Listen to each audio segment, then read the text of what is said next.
Robert.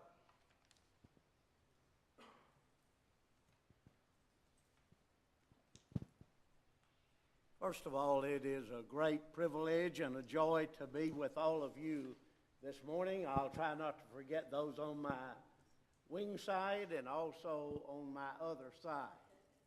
I will not forget you. Try my very best not to, and if I do, you may feel happy on my side to move on over this direction if you so please. It is a joy and a privilege for us to be with you today and to have this opportunity to do what Paul did when he and Barnabas came back from that first missionary journey. In Acts 14:27, the church assembled together, and they shared with them all the things that had happened on that first missionary journey. It has been a long journey for us in doing mission work, and we thank God for every single day of it. I said to Mary, it's been a long journey just before I came up, and she said, but I'm not that old. And she is right. She was only a teenager when we started, a little over 60 years ago. So please, we want you to know how happy we are to be with you today and to share how the Lord has used us. In 1 Corinthians chapter 3, a lot of times we love quoting verse 6 to 9, where Paul would say, I planted, Apollos watered, and what? This is Bible class hour, and God gave the increase, right? But really the context begins before that. It begins at verse 5. Where Paul will say, to begin with, that we are all, and really if you're using the New King James or the Old King James, some of the New English Standard Version is not good in every place, but it is a lot, and it correctly translates it. The Greek word is diakonos in that verse, and it means servants, literally servants by which others believe. And as I go through the presentation this morning, please remember that that's all that Mary and I are. We are servants by which others believe, and we want to give God all the honor and glory and praise for everything. Our mission work really started where Tanya, our oldest daughter, was born. And it started in Williamston, South Carolina. Many of you know that's right between Anderson and Greenville, South Carolina, the tri-town area. And we spent 7 years there. We started in the grease pit, literally in the grease pit, practically covered over. And, matter of fact, the large denomination building right across the street said those are the people that meet in the grease pit. But we did not stay there very long.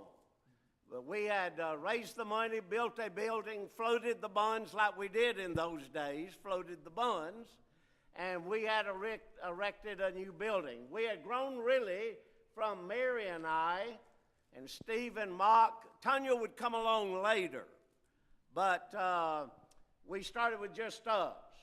And it was not very long that we had to move out of our living room and we had to move into that grease pit. It was really a service station that they covered over that area. We repainted it, and we just had a great time growing the church in Williamston, South Carolina. It was really and we did not intend for it to be that way. I really thought at one point that we are going to spend the rest of our lives in Williamston, South Carolina. But as you know, we did not. And it was a great training area for us. A lot of missionaries want to come right out of college, Bible college, or Bible school, and they want to go right into mission work. Big mistake if they don't have an older one like the Apostle Paul to work with. And they make a lot of mistakes. But we learn a lot in that work in Williamston. 53 years ago, we deboarded the plane, and luckily after it landed, and we started our work in Fiji. We got off the plane and we started because I'd had the fidgets to go to Fiji for too long. And it took us a little bit longer than we would have liked for it to in the beginning. And we started right to work in sowing the seed. Technically, brethren, if we sow the seed, we plant the church. The Lord started it. Amen? I mean, the Lord started it. It's His church. And we just simply duplicate it and plant it all over again. In 10 years in Fiji, we had planted 15 congregations. And the brethren have done so much more since then. You are going to see Tanya right out front because she loves the attention. I often wondered where our grandchildren got that from, Mel, and now I know, Mel. They got it from the grandmother. Our great-grandchildren got it, and it just passed down. But no, Tanya was always the little one, and so she was always out front. Foreign mission work, and brethren, we need to remember this. We need to remind missionaries that we support. Foreign mission work is more than just preaching. It is more than just preaching. Now, don't get offended at me saying that, because it is. In 1 Corinthians 9 and verse 22, Paul would say, it is becoming all things to all men, that by some means we might save some. And so we need to remember that. A missionary thinks that all there is to preaching will not really grow and multiply the church. I'm here to tell you they will not.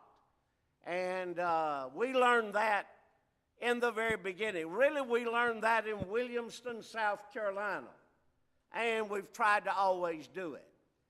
In 2 Timothy 2 and 2, and believe me, I can only share with you a few examples.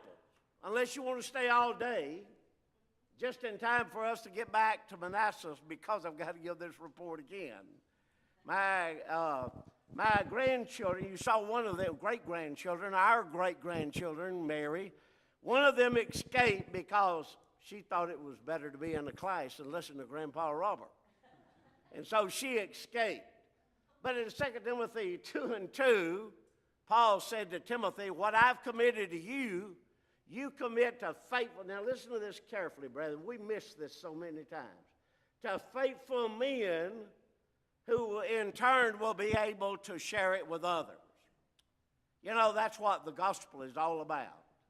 It's about passing it on. Brethren, if it dies with us, in time the church will die. And so, probably there are 5 generations here. I heard that many years ago from Brother Franklin Kemp in the Bible College. And he's probably right. It could even be more. But at least 5 generations. Listen to me carefully. It is a great joy and a privilege, first of all, to have Tanya and Mel with us in Fiji back in July. It's always good to go back to Fiji, and it is like our home. It is truly like our home. And I'll share a little bit more about that in the presentation. But we now have 4th and 5th generation Christians in Fiji. Isn't that wonderful? And Mary and I have been able to live that long to see 4th and 5th generation Christians in Fiji.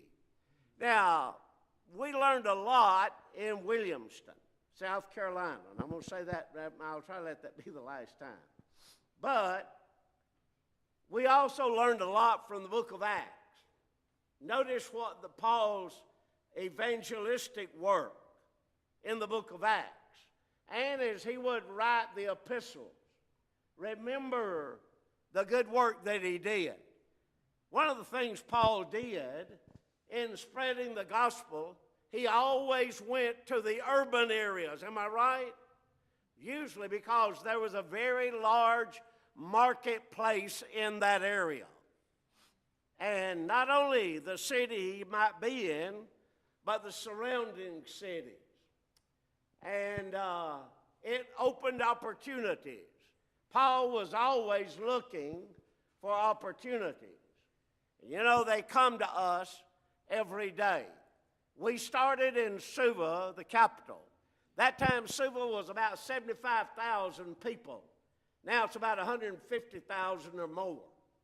And we thank God for the church. We started with a handful, literally a handful, and we grew. They have grown much more. We never could get over about 50 or 55.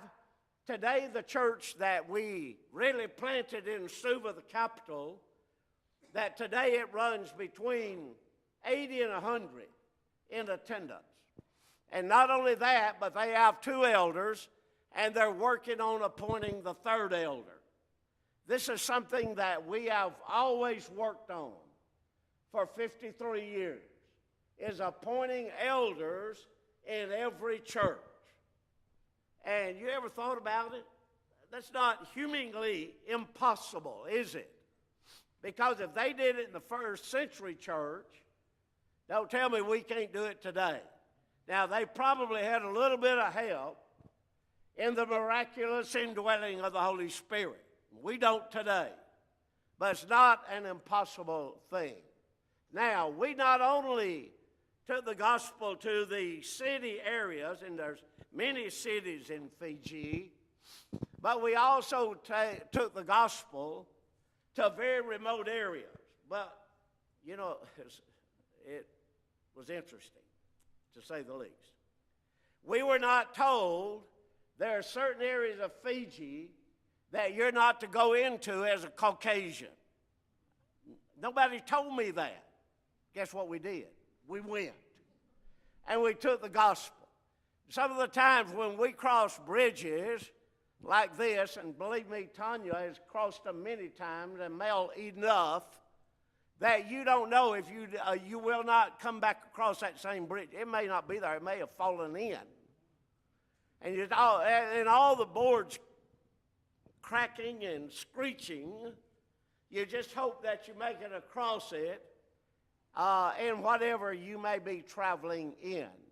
Oh, yes, they still out in the rural areas, they still use the bullocks for the plowing in the fields. Now, this is called the Madras Sulu area. Now, I'm speaking in another language, so I better interpret. Because if you don't have an interpreter, then you better not speak it. Now, I don't want to really literally translate it, because it gets a little bit hard in a mixed crowd to translate it. So I will not translate. Mary, don't give me the eye like that. And you can give me that sweet eye, but not that kind of eye. The Madras Sulu, this is the Madras. It's a mountainous area. And Caucasians did not go here. These people were never conquered by Ratu Thakumbau back in the late 1700s, early 1800s, when he was trying to bring all of Fiji under his umbrella. He was a paramount chief. He did not go to this area. These are called the Kavakaus, and that means they are, not the Kaidolos, don't call them Kaidolos, that means the bush people. They have unusual habits, especially in the days when we first took the gospel into this area. They often sniff the neck as they embrace. And I thought in the beginning, is they trying to smell my ear or what? Well, they weren't. It's just a cultural thing with them. And they would take your shoe if you left them at the door, and you have to leave them at the door of the thatch huts. Those days, they'd pick it up and smell your shoe. Well, don't feel bad. Dogs smell things, don't they? And we're just a dog walking around upright. And thank God that God made us that way, and with a little bit more intelligence. So this is a very remote area. Believe me, you don't want to go by yourself if you're a Caucasian. Especially 53 years ago or thereabout, you do not want to go. Now, we we took the gospel into that area. I'm going to make it very brief. Mary always tells me, don't tell no balavu. And I better again translate. That means don't go in a long, long Fijian story. So I'll make it short. One day, carrying the kids to school, I said to Mary, I'm wasting my time carrying these kids to school. Sorry, Tanya. And she said, wait a minute, what do you mean? They got to have an education. And I said, well, I could be doing the Lord's work. And so I came up with the idea, and that was the first time, that me and Steve, Tanya's older brother, who's gone on to that far better place than where we are, we were sitting in the front of that Toyota Land Cruiser, and we flung tracts everywhere going all the way to school. I do not know of anybody that died as a result of running in the road and picking up the tracts. Thank God for that. Amen? I don't know anybody that died, and we thank God for that. I would tell you one thing. One man, you see in the black and white photo, Brother Mavono Roko, who is from that area of the Mundrasulu area, Naita Siri, where the Kevakaus are, the mountain people, and he picked up that one track. I don't know who threw it, me or Steve, and he picked it up. And about 2 days later, Mavono flagged me down. This is the way we flag down. We don't thumb like that, going somewhere. We flag them like this. And he flagged me down. So I pulled over on the side of the road. So he said, I read this tract. Have you ever heard of the Church of Christ? Do you know this man, Robert Martin? No pictures in it. Those days, all black and white. And I said, if there's not a problem, I'm him. If there's a problem, I'm not him. And so he said, no, I've read this, and I believe what this tract teaches. So said, will you come to our village? I said, where's your village? He said, you see those mountains with those two peaks? And I said, yes. I said, that's a long way. He said, yes, but I want to hear more about the churches of Christ. I've never heard of it. I read this tract, and I believe that's a Bible name. The title of the tract was, Have You Ever Heard of the Church of Christ? And that's the first tract that we usually give. So Mary and I went. We conducted a summer Bible school. We don't have VBSs. They don't have vacations. They have holidays. But we just called it a summer Bible school. And boy, we had a lot of people came out for it, children. You'll see Tanya on the hip of her mother. She had not yet transferred to the hip of her oldest brother, Steve. That's customary in the Fijian culture. There's no roads to this village in those days. Those days, there are no roads to that village. You had to go to the end of the road. I literally mean the end of the road. You had to go up the river, and you had to get out in a muddy embankment. Oh, mud, black mud. And you went to the village. So we took the gospel. I would go back every Tuesday and Thursday night, and it was not very long that we had taught and baptized a few others. Just a handful. But we were thankful to God for that. But then all of a sudden, there were a sequence of events that took place. I always believe Ephesians 4:15. You know what it says. Speaking the truth in love. And I believe that we need to speak the truth of the gospel in love. Believe me, we were doing it. And somebody woke up that day and they woke up angry. It happened to be the paramount chief of the village, whose name was Malachi. Now, don't forget that name, Malachi. That's the last book of the Old Testament. You ought to remember that. Okay. And so we were stoned. I do not mean that we were stoned like that. I mean, when I got hit, being an old linebacker, I didn't go down, but man, that stone hit me, and I said, wow, that's powerful. And I thought, I'm going to die in this village. As a young missionary, I'm going to die in this village. But then it was not many weeks until I had the opportunity. You know, if we're doing the Lord's work and we're praying for God to open doors and to use us, better not pray too much about that. Lord, do that. And so I was at the boat landing, and I saved this Malachi's life. He had a ruptured appendix. Didn't know that till I got him to the hospital back in the capital. About an hour and 15, 20 minutes in those days. Could have been a little bit longer. And here's Mary. Tim, here's Mary. And on Monday, Mary said to me, that was on a Sunday, Mary said to me, you know, we need to carry him food, clean sheets, and flowers. I said, wait a minute, Mary. This is the fellow that would lead the rebellion to stone me and knock me down and kill me.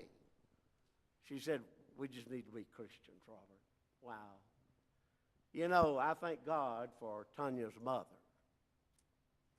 I do, because she always was a great encouragement. And so we did. Well, it wasn't but a few more weeks. One morning I was in our office at our house, in my office at our house, and a government courier came.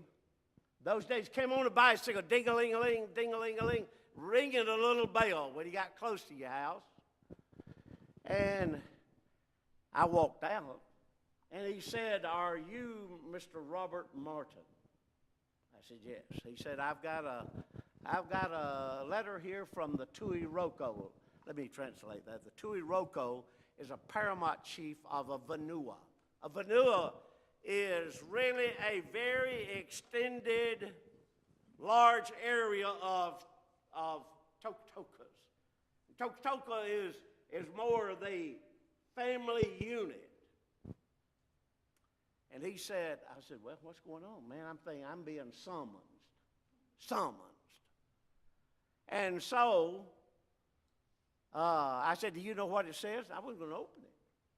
I don't read no bad news. I'm only good news. I got beautiful feet. I'd like to show my feet and get out of these shoes. Don't love them, not used to them. So he said, no, I don't know what's in it. I can't open it. It's got a seal on it, a government seal on it. You're the only one that opened it. I opened it and started reading it in Fijian, and I said, wow. I better let Brother John Hamilton, when he comes, to read this and make sure I hadn't missed it. He did. He said, Robert, this is the greatest news that ever happened. It's from Malachi through the Tui Roko of a vanua. That's a whole big area of village tribes. And he wants to adopt you and your family. Legally and culturally. Boy, that was the one time I thank God for Mary. I thought about those flowers and that food and those clean sheets. When you go to the hospital in Fiji in those days, you better have family that bring clean sheets because you won't never get them changed. If you're there for 3 years, you'll sleep on the same sheets if you don't have family.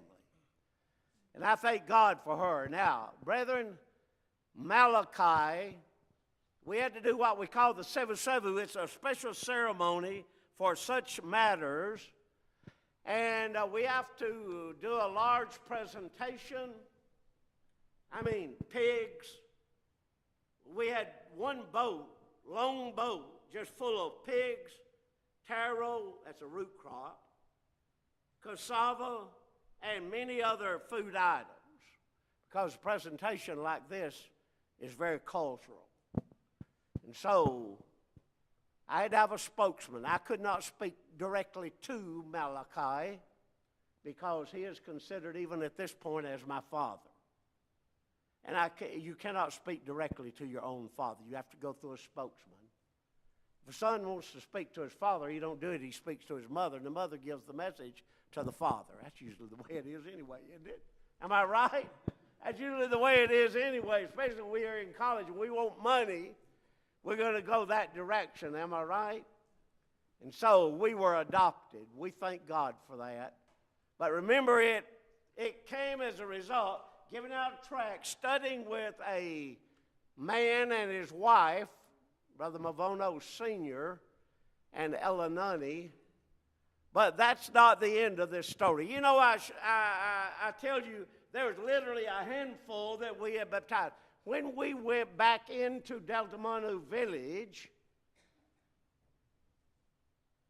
things really started to happen.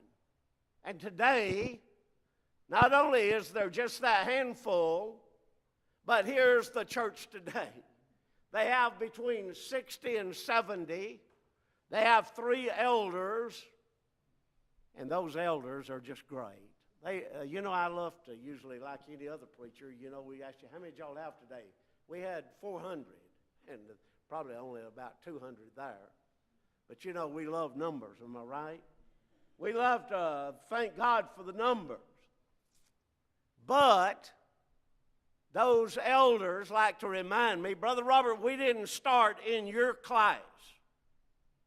We were just little bitty fellows, and we started in Sister Mary's class. Yes. And they love putting me down in just that way. So here is a typical way that the church grows. I'll give you one more in just a moment in Fiji. Matter of fact, one of the elders, I've got him by the hand, and he used to carry my briefcase, and he wasn't no bigger than that briefcase. I promise you, back in those days. But he's now one of the elders, and also another elder right in front of him, Brother Mavono Jr. And we are going because Tanya and Mary, Mel, you rode the skirt hymn that time, but not permanently, only for a little while. But we were going to, now it's changed. The Turungani Matangali, that means the chief of the bigger tribe, made up of many Tokatokas, smaller tribes. We're going to that house. I've been to that house again and again and again, teaching the gospel. But now, today, Malachi's brother, younger brother, is the Turunga or the chief of that Matangali. Remember where this all started? We became all things to all men, that by some means we might save some. Didn't you see the way the church grew? You see, it would not have grown if we had not become all things to all men. But because Mary and Tanya had not been back in a number of years, Mary, because Tanya's baby sister, Arietta Maria, had been very sick and bedridden for years. Mary just was not able to go back with me. So it's customary that we go back, do a sevu-sevu ceremony, and I properly present them to the new chief of our tribe. Our tribe is called the Narairai tribe. That's where Tanya's roots are. It is not South Carolina, literally. It is in Delta Manu, Fiji. And I'm sitting with a group of men that are really, they are the Turungani Tokatoka. That means a small tribe. And finally, that eventuates into a larger tribe, the Matangali, and that will go to finally to the Vanua, which is can be a huge tribe. Mary, it's not as easy to sit cross-legged on the floor as it used to be, is it? It's not so easy no more. It's easy. She said it's easy. I think she said it's easy. Huh? The knees. She said the knees. That's what she was trying to say to me. All right. So we had to do that presentation. That was important. It is important for us to do those. Do we want to see the church grow? Let me tell you, the importance of it briefly if I can. Whenever the church at Delta Manu hosts a Fijian workshop that we started 53 years ago, the paramount chief of the village of our Matangali, the Narairai tribe, he orders all the villagers to provide the food for the whole workshop. And that's going for 4 days. Breakfast, lunch, and dinner. That's the influence of the gospel. Now, I'm going to give you another example in Fiji. And I could duplicate this all through the Pacific. 22 countries that make up the Pacific Island nations. And we have carried the gospel and planted the Lord's church in 20 of those 22 countries. We give God all the honor and the glory and the praise. You know, I have the tenacity of a bulldog. I may not have, don't say nothing, Tim. Don't say no amens. I have the tenacity of a bulldog. I don't let go so easily.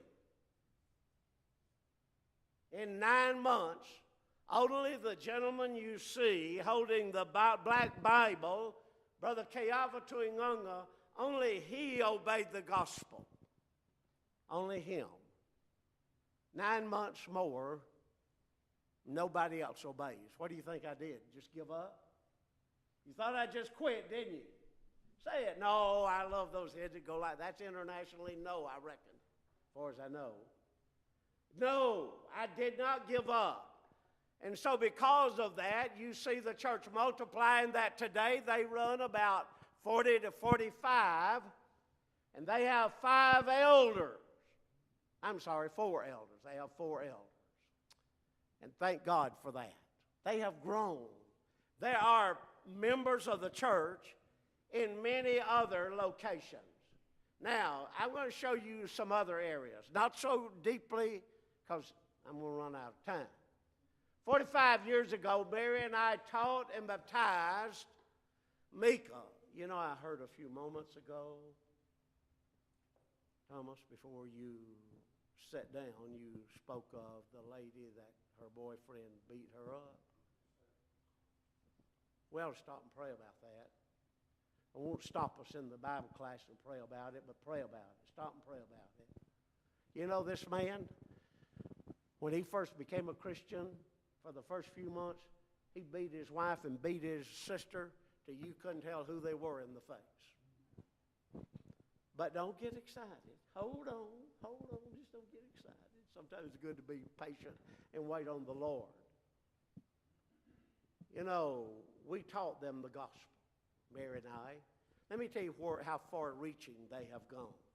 They have influenced the church in American Samoa to be what it is today, where we also lived for 10 years, in the Polynesian area. And they have influenced the church all the way to Hawaii, and they have influenced the church all the way to Western Samoa, the home country of Brother Mika Laufili. Now, how in the world could that kind of man reach and influence the church? He grew. He grew in the faith.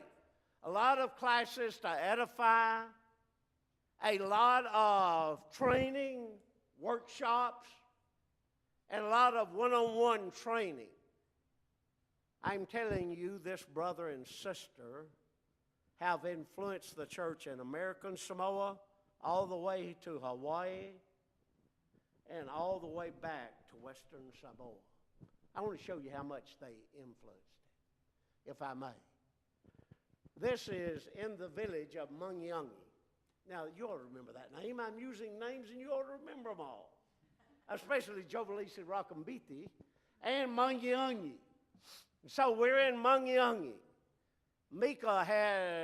He and Rosa had their house, really Rosa's father's house, remodeled in Apia, the capital. And you know what? Mika said one day to man that was the foreman, the contractor, would you like to have a Bible study? Mary, I've often wondered I wonder where Mika and Rosa learned that from. You want to have a study? And so they began to study. But here, after the first day, it was not a 1-hour lunch break. The break went all the way to 4 p.m. and knocking off time. And that went on for more than a week. And then finally, Falele obeyed the gospel. This man obeyed the gospel from Mungyungi village, a very powerful village in the country of Western Samoa. And he said to Mika, Mika, I would like for you to bring the Church of Christ to Mungyungi village. And Mika said to him, Mary, I wonder where he heard this. Just slow down a little. And let's take it step by step. Well, Falele would not stop. Finally, he said, Mika, I have built a church building because I left a denominational church, and I wanted to, and I'm going to use my terms here, I want to plant one in my village that will follow only the Bible. And one thing I know now from studying with you, that the church that I've become a member of, that it is the one in the New Testament. Don't we want to start this church? Mika said, well, we'll go and we'll try to plant the church there. Wonder where you heard that word plant. And so, anyway, they went. Now, about 2 years later, here is that congregation. Wow! I mean, they start with Falele and his wife, and now look. You know, if we do what Paul said in 2 Timothy 2, and verse 2, what I've committed to you, Timothy, you commit to faithful men that in turn they'll be able to commit it to others. Wow, there'll be no end. There'll be no end to it. It's not us.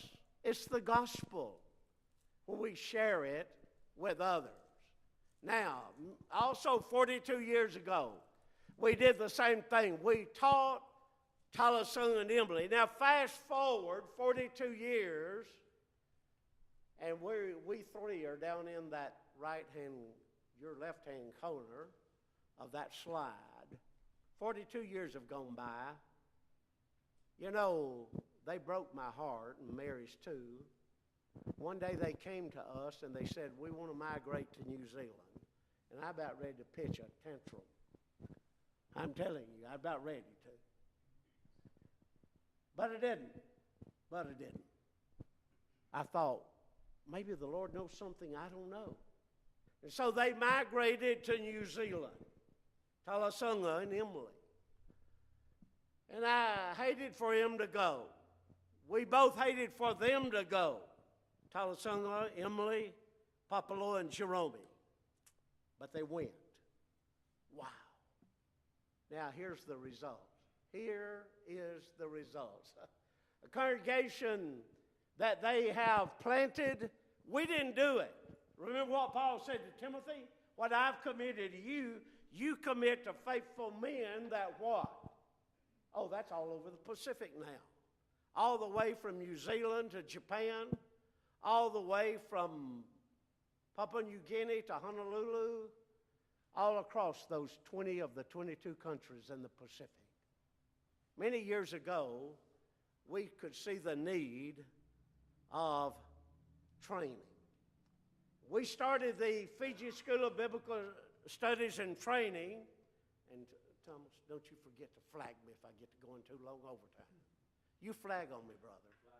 All right, flag up. Does that mean end? A warning flag. Okay, I'm going to close it then. Yes, thank you. So, as a result, going forward many years, we started the Pacific Islands Bible College. We never had a campus in one country, but rather we carried the courses and the instructors to them. Very dangerous to bring them to the States. 1 out of 100 might go back to their homeland. Very dangerous to put them on support. because you open a can of worms that you will regret again and again and again. But not only that, you will cheat the local church out of supporting their own men. Now, there are exceptions to that, like there would be in any place. So 29 years ago, we started Pacific Islands Bible College. Brethren, are you looking at the screen? In 29 years, we have taught and trained over 3,000 Christians. Wow. Mel and Tanya were just with us in Fiji. And here's what they were able to see. A new record number in just one location, one area, 112 students taking the PIBC courses that Mel and I taught. Now, here was the one I felt sorry for. Me and her mother, Tanya, taught the children. How would you like to do that? For over 2 hours every night. This is going to go on for days and days while the courses are being taught, or the course is being taught. Tanya captivated their attention and kept it for the whole time. And she never gave up. Don't know where she got that from. Probably Mel. The tenacity of a bulldog. But she just hung in there. Not only that, but she thought back, I'm sure, to her days when we moved to Fiji. Tanya was only 3 years of age. Wow. And she didn't know colors. She just knew these are people. And that's what we've always taught our children besides. Not only that, but we had a ladies' day taught by the mother and the daughter. Okay. And that's unique because it was Mary Ann and Tanya Ann. The Christian ladies said, wow. They said all records. We had 85 plus in attendance and 10 children. But that day, Tanya didn't have to teach the children. And also during that time, a special memorial to Tanya's baby sister, Arietta Maria, who was a true Kaiviti or Fijian, born in Fiji. And I just want to thank all of you for all of your love and care and support of Mary and I and our family. And I want to thank some special people here in this audience today for your blessing us in just that way. May God bless you. If you would like to receive our newsletter into your home, don't have to pick it up at the church building and read it on the bulletin board. You won't do that anyway, will you? No, you won't. So just give it to Mary or Tanya. Just give it to them, your name and address with a zip code, not an email. I'm not going to do that because we do it otherwise and send it to your home. So if you'd like to receive it into your home, please give that, your name and address with a zip code to Mary or Tanya, and they'll make sure that you get on the mailing list. Thank you so much, so very much. May God bless you.